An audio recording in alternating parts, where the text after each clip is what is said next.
Hey, John Gilroy here. We have public clouds, private clouds, hybrid clouds. Some people are talking about sovereign clouds. Today, let's get some insight on how to deploy zero trust in this confusing cloud world. Hit the music, Manny. Welcome to the Federal Tech Podcast, the podcast that connects you to federal technology leaders. In the virtual studio today, we have Ryan McArthur, Federal CTO for Zscaler. Ryan, how are you? Doing good, sir. How about yourself, John? All kinds of, you type in sovereign cloud, people talk about this kind and that cloud and everything else. And I think the issue that my federal audience has is, okay, how do you manage this and how do you work with federal compliance? And I think Zscaler has maybe distinguished itself in the federal marketplace for having some expertise in that area. So I thought I'd drag you down here kicking and screaming and talk more about it. When I did some research this morning on Zscaler, it talked about Zscaler connecting users to apps, not networks. Is that a good characterization of you guys? Yeah, no, I think it's a great characterization of us. From a user to apps perspective, I think that when you look at having conversations with CIOs, it's really about trying to explain to them, what's the future state of what they want to do, how do they want to get their network moving forward, getting them to really try to say, how do they want to move forward from the traditional network, from a perimeter kind of setup, what they've done for the last 3 decades, and how they want to move forward to the future state. But really, how do you start that conversation with them? And I think a lot of times how I started that conversation, how some of the leadership starts that conversation is you ask them, like, what's the problem set that they've been leaning forward in? And you'd be surprised kind of like the answers you get into that. Sometimes it's people, sometimes it's process, sometimes it's contract. A lot of times you get the technical kind of responses.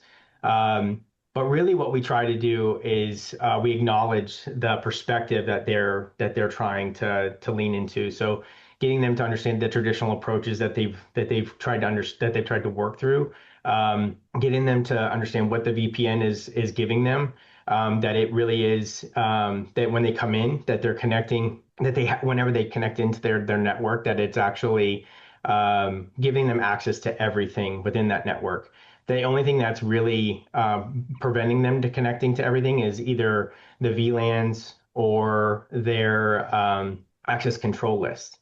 So where that starts to broach the conversation is from a zero trust perspective, how Zscaler can start to change the dynamic for them is instead what we can start to do is break apart that dynamic from an application, from a user going app by app by app by app by app. This is being recorded. If you saw this visually, you're the young guy, I'm the old guy. And what old guys traditionally do is the traditional. They get stuck in their ways.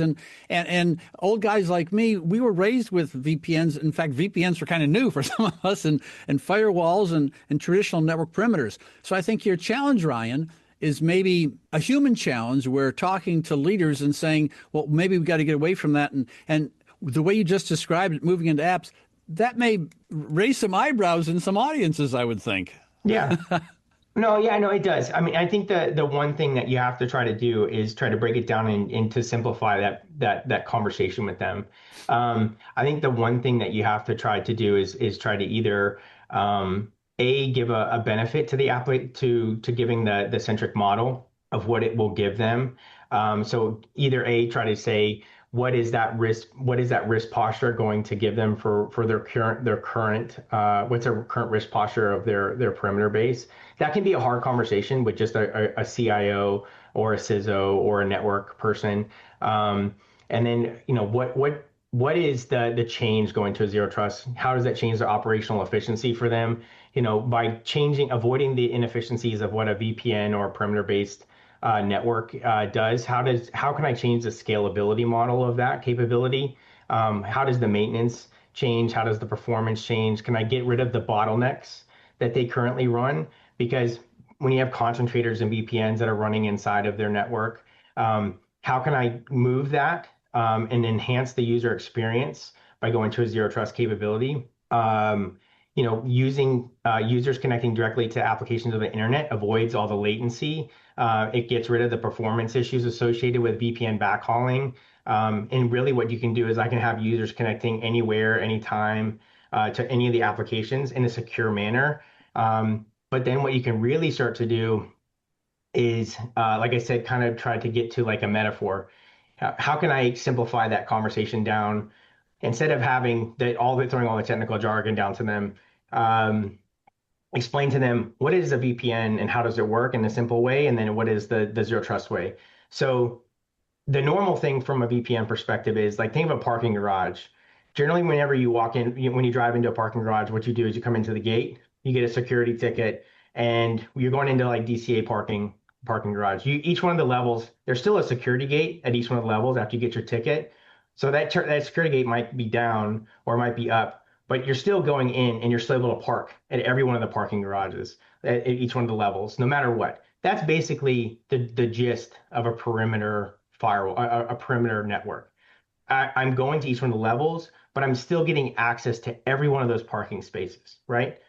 No. Now, when you look at like a Zscaler solution set, going into like DCA airport, still, a very vast capability, but the functionality changes from a big subset.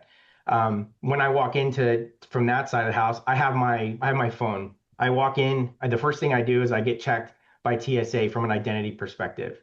The next thing that goes in is I go through security. Everything gets scanned.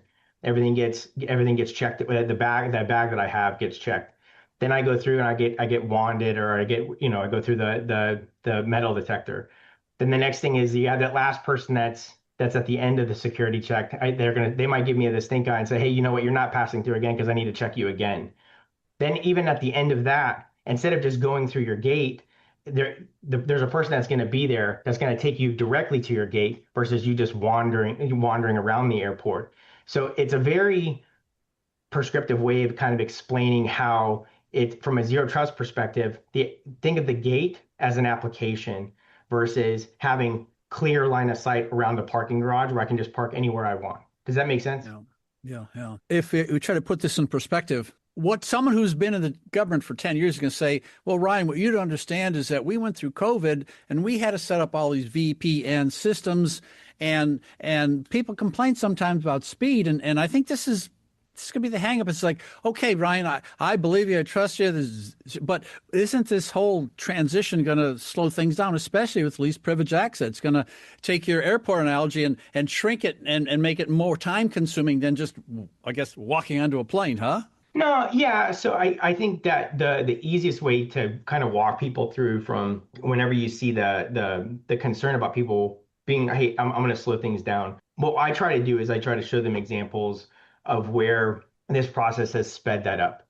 The first thing is like I would walk them through like a government customer and how we've sped up their access to Microsoft 365. We've had issues where you have the VPN concentrator. Everybody who's coming through to a VPN concentrator, whenever you're trying to access Microsoft 365, the thing that you would think about, whether you're on premise, you're off premise, everybody has to come back to wherever your VPN concentrator is located Right. inside of your perimeter. Right. And then what ends up happening is they have to come back to that location and they have to go back up to the Office 365 location.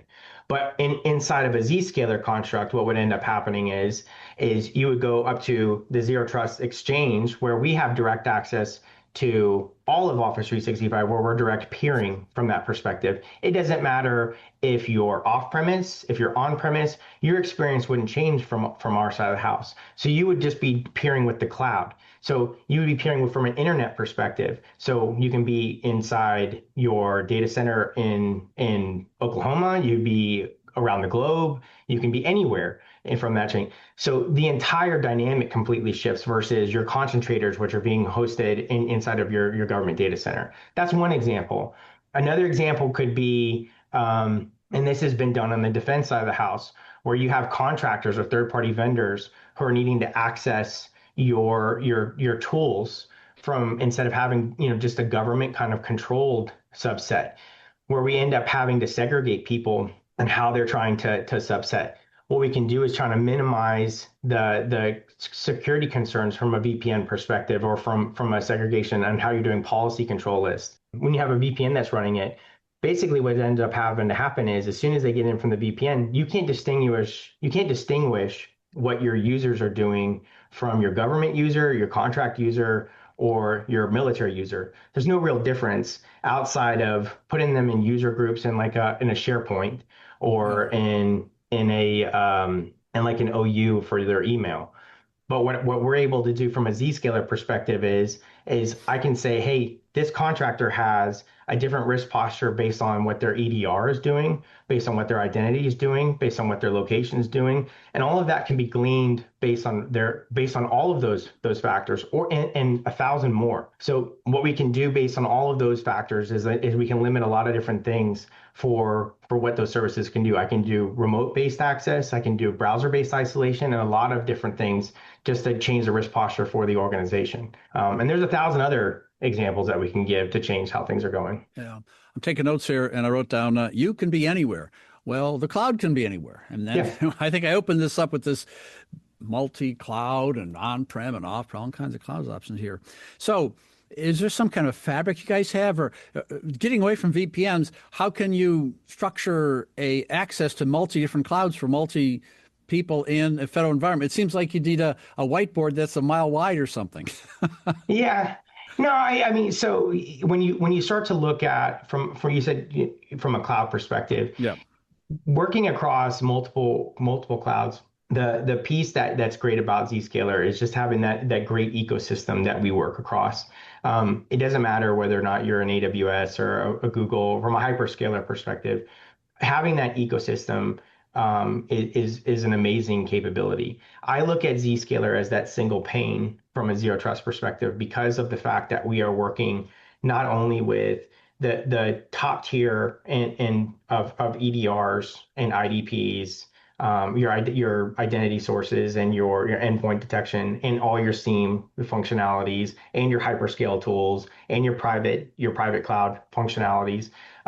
Having all of those endpoints and all of those SIEM functionalities and all the tiebacks is an amazing capability because of the fact that we can work on premise, we can work off premise, we can work in the cloud, and having the capabilities there is just amazing. I spoke to John Kindervag a couple weeks back. He's, of course, the godfather of zero trust, and we talked about micro segmentation. And Yeah. that's great. Now, when I did my highly sophisticated research on YouTube about your company and your website, and I came across there's app segmentation. I said, no, wait a minute. Does app segmentation part of this whole zero trust story, and maybe preventing people from moving within a system? Yeah, no, so that's 100%. So if you look at ZPA on the app segmentation, what we're doing from microsegmentation, yes, 100%. That it is a clear part of what we do from a security perspective. What you're trying to do is not just what you're trying to do on the ZPA side of the house is you're trying to keep users from going to just every single application. What you're trying to do is get users to go to individual applications. So what we'll do is we'll do an app connector that will connect to an individual app or a group of applications, but they'll still have individual policies on how they're connecting to those tools. And then you'll also have microtunnels.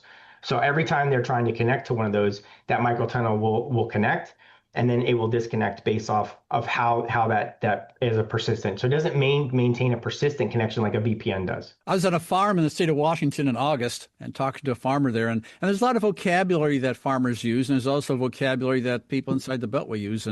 And one big thing we use in the Beltway is ATO and authority and authorization, ATO and all that kind of stuff. So Zscaler has been around in a lot of different places. So are there ways that you can accelerate this whole adoption of zero trust through some of the compliance you guys have, some of your authorities? There must be ways to speed this whole process along. Yeah, so I mean, I would say so. Zscaler's been around for a really long time. I know. And if you look at the authorization space, it is complex. It's lengthy, and it all depends on what you're trying to achieve. You have the FedRAMP process, you have the DoD process, and then you have the IC process. From the federal process, Zscaler has both FedMod and FedHigh. From the DoD side, we have IL2, we have IL4. I would say IL4 is a bit of, it's not quite FedHigh, but it's a little bit above FedHigh. And then we actually have DoD IL5, and we're working towards our IL6. I would say we're actually the only SASE provider who's working towards its IL6 capability right now. That's on the cloud side of the house. There's actually only 4 hyperscalers today that have their IL6 accreditation, and there's only 3. I think there's only 3 SaaS providers I Yeah. think it's Microsoft and a couple others that have it's Office 365 and two others that actually have their IL6 certifications. But to go down a little further into your question, if you look at how the ATO process for FedRAMP, the PA process for PATO process for FedRAMP, the PA process for DoD, and the ATO process for IC at the high level, those can take years. And Yeah. then underneath that, you have the ATO processes for organizations. It also can take years because of the RMF process that goes underneath that. That itself is very rigorous. And what we've been trying to do is how do we get organizations to accept reciprocity, even though the federal government is saying, hey, you need to accept reciprocity. Back whenever I was in the government, the previous now Department of War CIO, previously DoD CIO, John Sherman had put out a policy that said, hey, you need to accept DoD reciprocity. So if an ATO has been put out by an organization, you're going to accept reciprocity from that organization, point blank and period. So every time we've gotten an ATO in the Defense Department, what we try to do is we say, hey, we connect an organization to another organization. I myself have connected an organization within the Marine Corps to another organization for a specific type of ATO and said, hey, let's share this because they were relevant to one another, and it sped the ATO process up exponentially. But it's getting those groups to talk to one another that's kind of the long pole in the tent. The same Yeah. thing But on the federal side. Getting those organizations to talk to one another is a bit of the long pole in the tent. And then also getting the body of evidence on the defense side of the house. We've had some groups that are they're not quite they kind of fall into this gray area of defense where they also do some federal work where we've had the organizations work with the federal side to say, hey, here's our body of evidence. We want you guys to look at it as well. So that way they can share work between each other. And there tends to be a little bit of that as well to say, hey, we want you guys to use this body of evidence. They also did use different types of hosting environments for where they keep that work. That makes it a little bit difficult. It would be great if all of them collapsed onto a single platform for doing that work. But I would say Zscaler is one of the most compliant clouds within the federal government. From a yeah, I have a security. list of all the compliances here. It's like, okay. FedRAMP. I mean, I'll stop at FedRAMP High because that's pretty impressive. Yeah, and it's not even just in the U.S. From a global perspective. And I don't just work in the U.S. On the U.S. PubSec. I also support some of our global PubSec. I advise on some of our some of our global PubSec efforts. We have certifications in Singapore, in Mhm. Australia, in UK, Canada. Our global compliance team and our U.S. compliance team is doing leaps and bounds great work globally. The company has shown a true commitment to getting compliance from a cybersecurity perspective done. So Ryan, I was reading the sports section this morning. No one would have predicted, the football rankings, the NFL, whatever. All the predictions are thrown out the window. However, I'm going to force you to do a prediction here. People Yeah. talk about automation and Zscaler and making this transition easier in the next few years.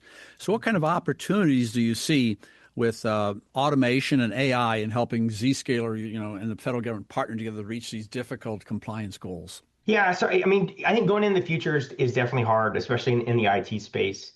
People always like say, "Hey, what's 3 to 5 years look like for anywhere in the IT space?" I think it's definitely hard, especially with the AI, the way AI is going, because I think every 6 months something changes and it goes leaps and bounds. I think AI driven policy management optimization is something that everybody's kind of leaning into, especially in our space. I think the current pain point is like the federal environments are typically highly complex. The access requirements for hybrid IT and doing multiple user roles, contractor systems, compliance mandates. Like it's a thing that everybody needs to get after. So being able to do autonomous policy suggestions and enforcement is something that we need to lean into. So Zscaler is like, I think that's something that Zscaler is trying to look into the future on, and not just us, but I think some of our competitors are trying to lean into as well. And then doing dynamic policy adjustments. I think that's something that is vastly needed. I think doing predictive autonomous incident response as well is something as well that everybody is it's not just needed, it's something that's required, because with the way AI is supporting not just, nation state, but also, the 18-year-old, the 15-year-old hacker who's sitting at home and is just bored. The fact that we need to have predictive and autonomous incident detection and response is vastly needed, and it needs to grow faster than what we can keep up with. I think that's also something that we need to lean into as well. And then I would also say compliance automation. I think as much as I loathe compliance, just overall, because I think compliance it is the thing that keeps the cloud safe, we can't do compliance fast enough. If you were to pull in the hyperscalers, they'd say, hey, it takes me a year, it takes me 2 years, it takes me 18 months to get things through. We need to speed that process up. There's more and more cloud service providers coming into the federal space and into the defense space. My previous job, I was the executive program manager for JWCC, and I pushed the hyperscalers in. But now being at Zscaler, trying to understand how we can get things moving faster into the defense space and then moving up into the classified space, it is 100% needed. So how can we help the risk management executives in the department? How can we help the risk management executives in the federal space to be more efficient? I don't think it's just on the federal government to figure that out. How can industry bring that to the federal government to help them be more effective? And how can we make it to where government wants to listen to be more that we can de-risk their space? Because right now, really what they're doing is very manual. They're having to sit there and just read, 50, 60 page authrecs manually. And they're having to do them on Excel sheets and on Word docs. And that's untenable when you're managing 140, 150 cloud service providers, and you're having to update, consistently. It's absolutely nuts. Yeah, yeah. When you mentioned dynamic policy adjustment, I was just thinking that, if I was at an event, that's the session I would attend.